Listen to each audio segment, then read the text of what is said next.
नितिन पूरी सैलरी माँ को देता। वो अपनी बेटी को बहुत पढ़ाना चाहती थी। शादी के बाद नितिन की पत्नी बोली, माँ मुझे कोई चीज़ खाने को नहीं देती, हमारा बच्चा पेट में ही मर जाएगा। ये सुनकर नितिन सारी सैलरी पत्नी को देने लगा। और जब माँ दीक्षा की फ़ीस के लिए पैसे मांगती तो वो कहता, मेरे खर्चे बढ़ गए हैं। सुशीला दीक्षा की फ़ीस के लिए रोड पर मास्क बेचने लगी तो नितिन ने देख लिया और घर आकर माँ बहन को खूब गालियाँ दी, बहन को मारा भी कि तुम्हारी वजह से मेरी इतनी बेइज्जती हो रही है। ये देखकर पत्नी बहुत खुश हुई, लेकिन जब वो सोने लगी तो कमरा चीखों से काँप उठा, क्योंकि पूरे गांव में मेरी दीक्षा 10वीं कक्षा में प्रथम आई है। सुशीला ने बड़े प्यार से दीक्षा के सर पर हाथ फेरा था। वो पढ़ाई में शुरू से ही बहुत अच्छी थी, लेकिन जब वो छठी क्लास में थी तब सुशीला के पति का देहांत हो गया और उनकी जगह नितिन उनकी ज़मीनों पर खेतीबाड़ी करने लगा। उसकी भी यही इच्छा थी कि उसकी बहन शिक्षा हासिल करे, क्योंकि वो बहुत ज़्यादा बुद्धिमान थी और हर साल फर्स्ट नंबर पर आती थी। नितिन को जब उसकी माँ ने उसकी बहन का रिज़ल्ट दिखाया तो वो कहने लगा, मैं अपनी बहन को डॉक्टर ज़रूर बनाऊंगा। ये सुनकर माँ का सीना चौड़ा हुआ था, क्योंकि उस समय घर का कर्ता धर्ता नितिन ही था। स्कूल की सारी टीचर्स दीक्षा की बहुत तारीफ़ करती थीं, कहती थीं इससे ज़्यादा काबिल बच्ची हमने नहीं देखी, ये बस 10 मिनट में ही अपना सारा चैप्टर समझ जाती है। नितिन उस समय 21 साल का था, लेकिन जब खेतीबाड़ी करनी शुरू की तो सुशीला को भी नितिन की शादी की चिंता सताने लगी। वो सोच रही थी कि बहू आ जाएगी तो दिल भी बहल जाएगा और बहू घर के कामकाज भी संभाल लेगी, ताकि दीक्षा पर पूरा ध्यान अपनी पढ़ाई पर दे सके। सोचा तो यही था कि या उसे डॉक्टर बनाएगी या फिर वकील। पूरे गांव में सब कहेंगे कि सुशीला की बेटी डॉक्टर बन गई है तो बड़ी इज्जत हो जाएगी और पूरे गांव में दीक्षा पहली लड़की होगी जो डॉक्टर बनेगी। बहुत से सपने सुशीला ने दीक्षा की लगन को देखते हुए अपनी आंखों में सजाए थे।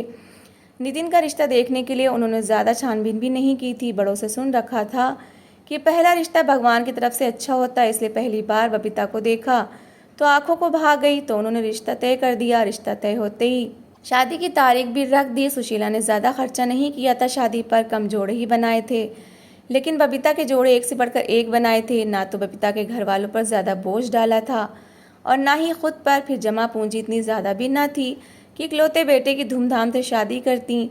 बबीता ने आते ही सबसे पहले पति के दिल में जगह बनाई थी। नितिन को मीठी मीठी बातों में लगाना शुरू कर दिया था कि आपके बगैर दिल नहीं लगता, पूरा दिन मैं बहुत बड़ा उदास रहती हूँ। नई नई शादी हुई थी। नितिन भी बबीता के ऊपर दिलो जान से फिदा था। कुछ उसका ध्यान और रुचि ने नितिन को बबीता का बहुत जल्द दीवाना बना दिया, क्योंकि वो खाना खाकर भी यही कहती कि मैं तो आपके इंतज़ार में रहती हूँ, दोपहर को रोटी तक नहीं खाती, मेरा दिल ही नहीं चाहता कि आपके बगैर खाना खाऊं।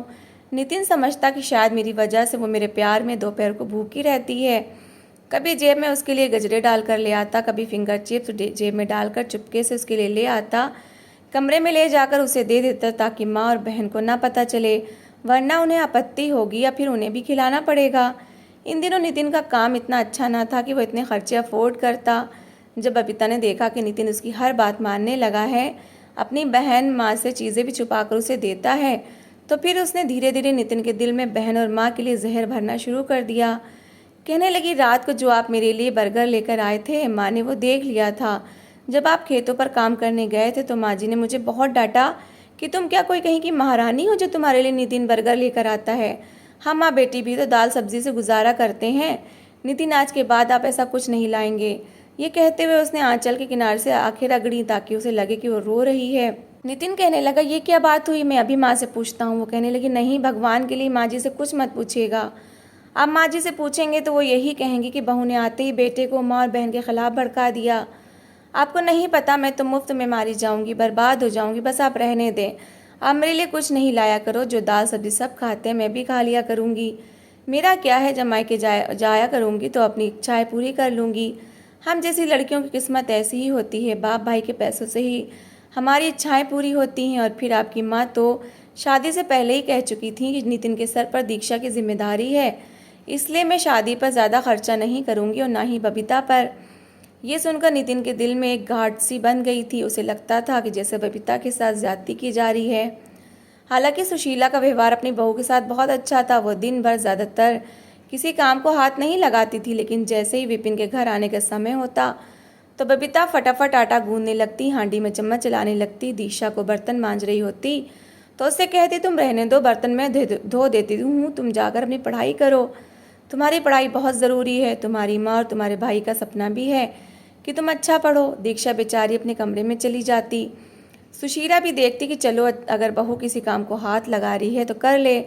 आधे से ज़्यादा खाना सुशीला पका चुकी होती थी और घर का सारा काम भी पूरा करने के बाद जब बर्तन मांजती तब आधे बर्तन धुल चुके होते, तो बबीता फटाफट से आकर उससे बर्तन ले लेती। उसी समय नितिन घर पर आता था और जब बबीता को बर्तन मांजते देखता और फिर रोटियां पकाते देखता तो ये समझता कि सारे घर का काम बबीता के सर पर आ चुका है। वो देखता तो माँ आंगन में चारपाई पर बैठी पंखा चल रही होती, दीक्षा कमरे में बैठी पढ़ रही होती। तो नितिन को लगता कि सारा दिन बबीता घर के काम काज करती रहती है।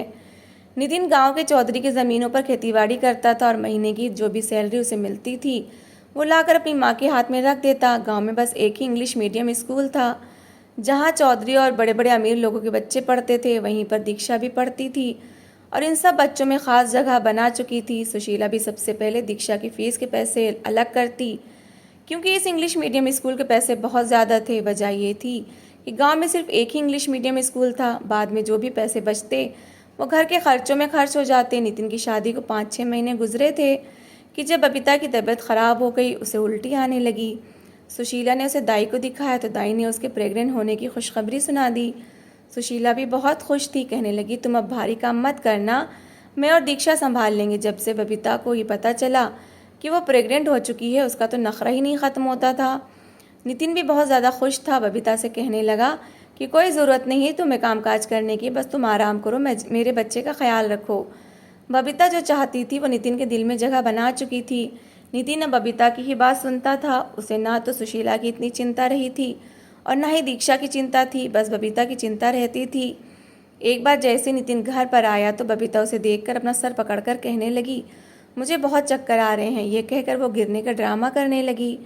नितिन आगे बढ़कर उसे पकड़ने लगा, उसे चारपाई तक लेकर आया। सुशीला और दीक्षा भी परेशान हो गईं कि अभी तो कुछ देर पहले ठीक ठाक थी। सुशीला कहने लगी मैं अभी दाई को बुलाकर लाती हूँ। सुशीला परेशान हो गई और वो दाई को बुलाकर ले आई। दाई ने जब बबीता का चेकअप किया तो कहने लगी ये तो बिल्कुल ठीक है, इसे ऐसी कोई परेशानी नहीं है। ये सुनकर बबीता को बहुत गुस्सा आया। कहने लगी कि नितिन मुझे तो इस दाई पर भरोसा ही नहीं है, मुझे इतने चक्कर आ रहे हैं और माँ जी जानबूझकर इस दाई को लेकर आई हैं। ये कौन सा पढ़ी लिखी कोई डॉक्टर थोड़ी है। वो कहने लगी मेरे तो बच्चे की किस्मत ही ख़राब है। दुनिया में आने से पहले इसके बाप के पास इतने पैसे भी नहीं हैं कि अच्छी डॉक्टर से उसकी माँ का इलाज करवा सके। ये सुनकर नितिन कहने लगा कि तुम क्यों चिंता करती हो, तुम कहो तो मैं तुम्हें ताज़ा मौसम्मी का जूस बनवा कर ला देता हूँ।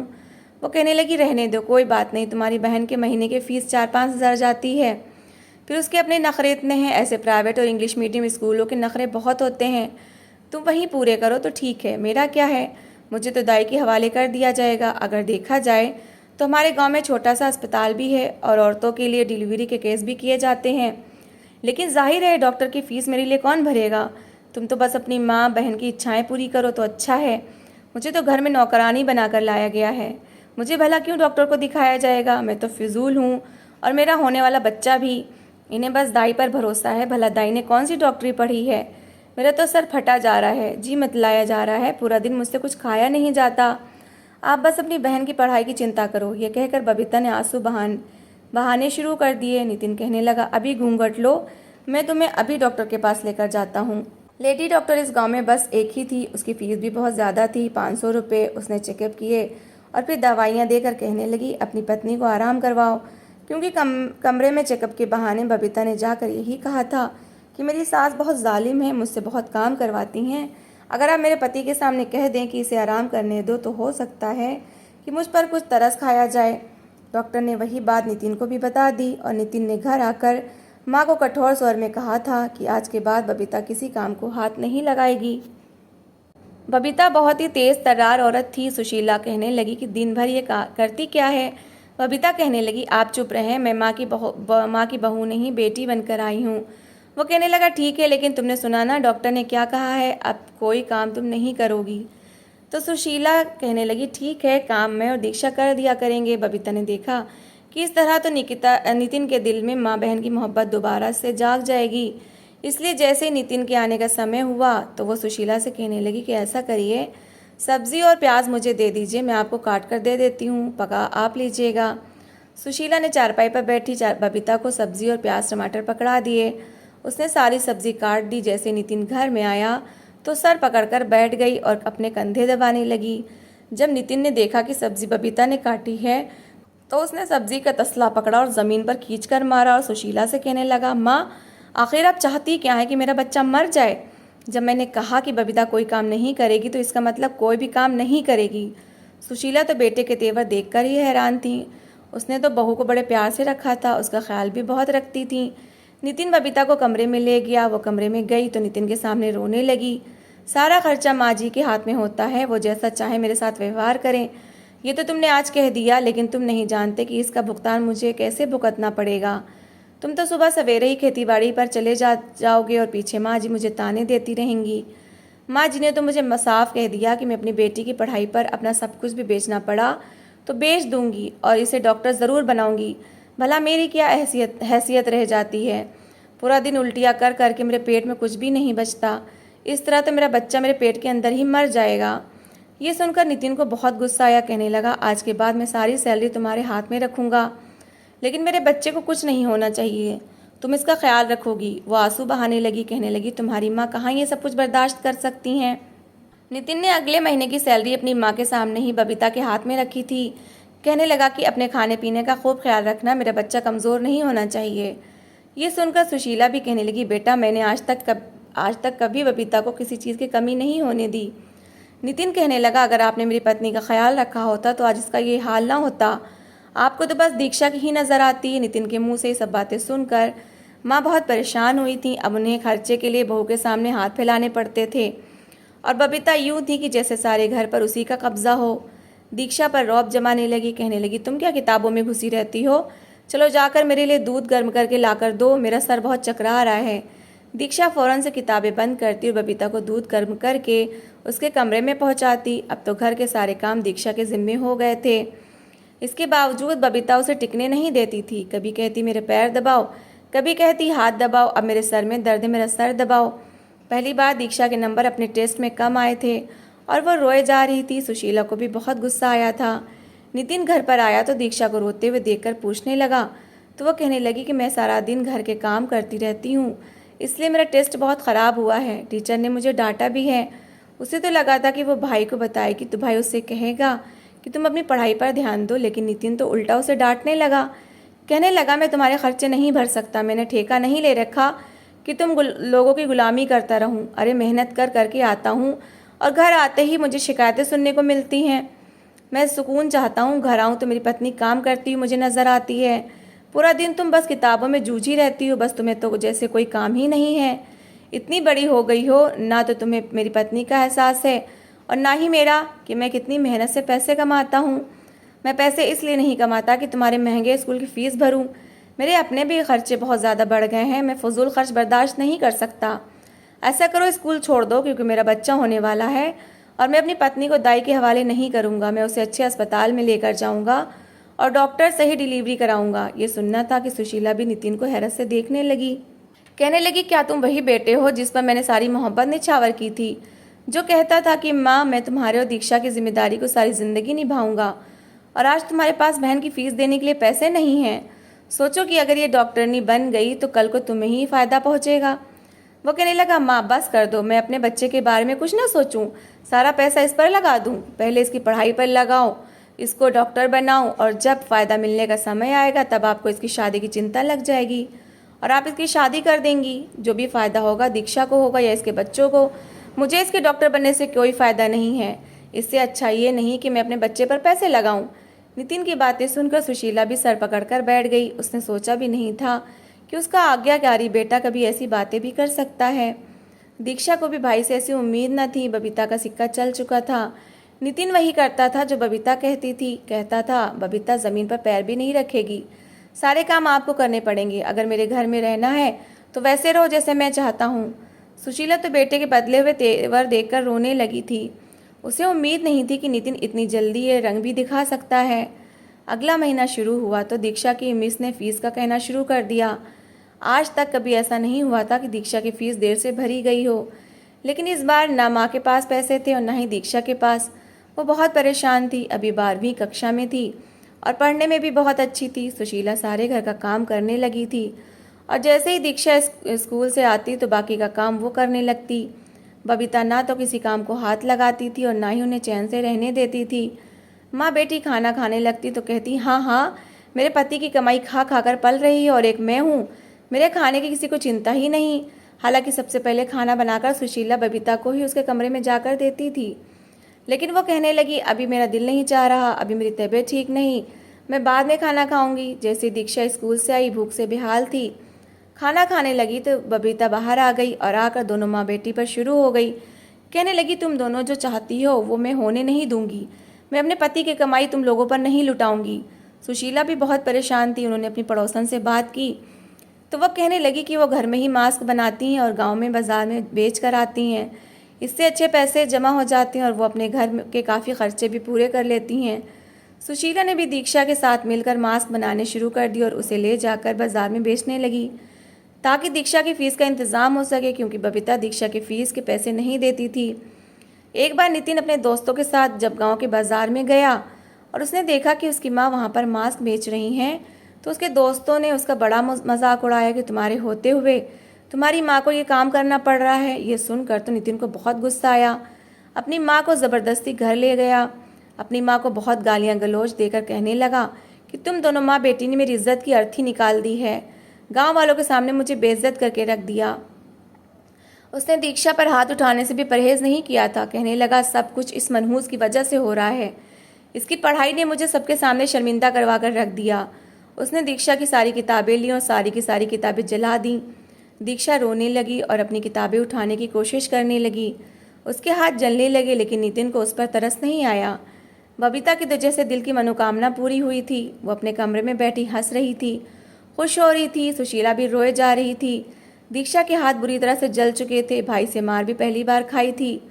चेहरे पर नील के निशान भी पड़े हुए थे। नितिन भी बहुत गुस्से में था कि अचानक से बबीता के कमरों से चीखों की आवाज़ आने लगी। जब वो कमरे में गया तो वो अपना पेट पकड़े रोए जा रही थी, तड़पे जा रही थी। कहने लगी, पता नहीं अचानक से मैं बेड से नीचे उतरने लगी तो मेरा पैर फिसल गया, वो ज़मीन पर गिर गई। नितिन की तो ये सब देखकर हालत बिगड़ने लगी। वो फ़ौरन बबीता को गोद में उठाकर डॉक्टर के पास लेकर गया। डॉक्टर ने जब उसका चेकअप किया तो उस समय तक बच्चा मर चुका था। जिस बच्चे की खातिर नितिन ने माँ और बहन को इतना कष्ट दिया था, गालियाँ दी, यहाँ तक कि हाथ भी उठाया था, वो बच्चा इस दुनिया में आने से पहले ही मर चुका था। बबीता बहुत रोए जा रही थी। नितिन भी अपना सर पकड़े बैठा था। बबीता के आंसू बच्चे के दुख के साथ साथ पश्चाताप के भी थे। उसे इस बात का एहसास हो चुका था कि उसने जो बोया है जो वही काट रही है। फिर बबीता ने नितिन को सच बताया कि वो झूठ बोलती थी। उसकी माँ और बहन का व्यवहार हमेशा से उसके साथ बहुत अच्छा था, लेकिन वो चाहती थी कि घर में उसकी हुकूमत हो, और इस चक्कर में उसने नितिन से बहुत झूठ बोला। शायद यही बात भगवान को पसंद नहीं आई और भगवान ने उन्हें औलाद से वंचित कर दिया। ये सब सुनकर नितिन सुशीला और दीक्षा से माफ़ी मांगने लगा। कहने लगा, मैं आइंदा ऐसा कभी नहीं करूँगा, बस आप लोग मुझे माफ़ कर दें। सुशीला माँ थी इसलिए बेटे को माफ़ कर दिया। दीक्षा बहुत अच्छी डॉक्टर बनी थी और गांव में उसने एक बहुत बड़ा अस्पताल भी खोला था, लेकिन नितिन आज भी बेऔलाद ही था। बबीता के बड़े इलाज करवाए, लेकिन उसका इलाज ना हो सका। बबीता रो रो कर अपनी सास और नंद से माफ़ी मांगती थी और भगवान से भी अपने किए की माफ़ी मांगती रहती थी। बुराई का फल अंत में बुरा ही मिलता है। ये अलग बात है कि किसी को जल्दी नज़र आ जाता है और किसी को देर से। आपकी क्या राय है इस बारे में कमेंट बॉक्स में ज़रूर बताइएगा।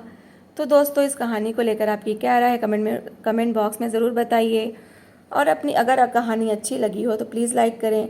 अगर आपने हमारे चैनल को अभी तक सब्सक्राइब नहीं किया तो ज़रूर कर लीजिए। तो मिलते हैं ऐसी ही एक मोटिवेशनल कहानी के साथ। Thanks for watching.